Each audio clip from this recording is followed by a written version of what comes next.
Hi, I'm John Martindale. I'm CEO of Brothers Services Company. We're a residential construction firm specializing in home remodeling in the Central Maryland area.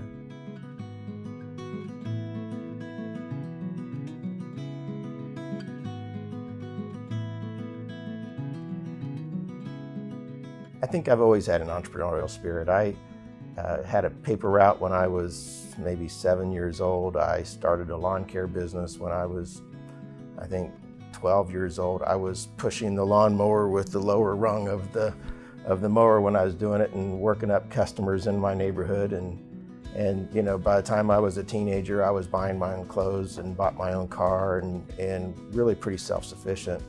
And I've always just loved the freedom that America provides of that you can look around, and if you can find a need that is out there and find a way to fill that need in a way that's better or different than what's out there, there's an opportunity for you here in America to make something for yourself.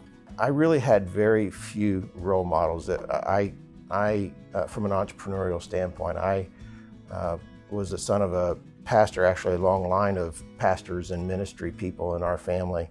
And so they were actually sort of against entrepreneurial stuff. It just was how I was sort of made from the very beginning. I just always had a bent that way. So I read a lot.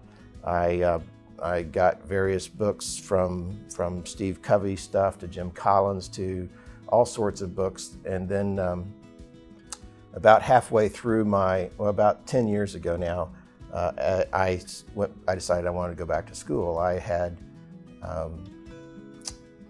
grown the business as far as I thought that I could grow it given my current skill sets. And so I decided to go back to Loyola and get my MBA there.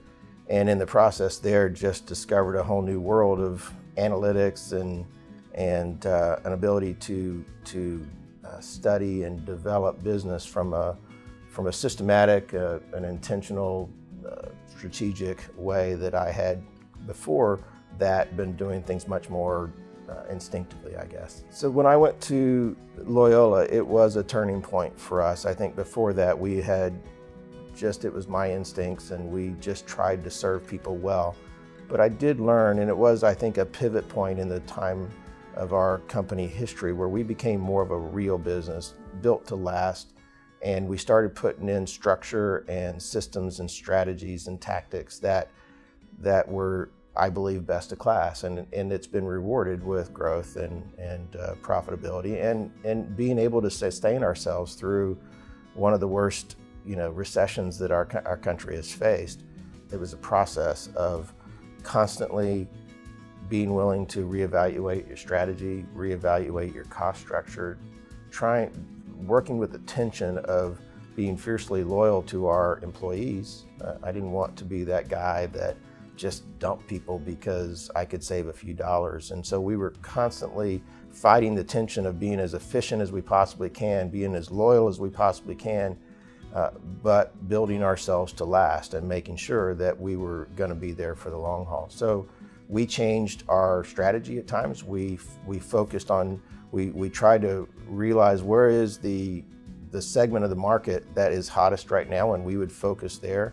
We expanded our product line to give us more flexibility to move with where the market would go. In any economy, what we do, there's hundreds of thousands of homes in this area, and they need the services that we provide. So in any economy, if we're flexible, we can shift ourselves to that.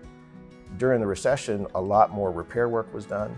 People didn't do the large-scale projects as much, but they still want to be protected from Mother Nature, so their roofs had to still be taken care of, their gutters had to work, and the things that broke had to be fixed. And so I would say during the recession, we focused a lot more on repairs and things of that nature, whereas now it's shifted much more to a replacement cycle and an improvement cycle.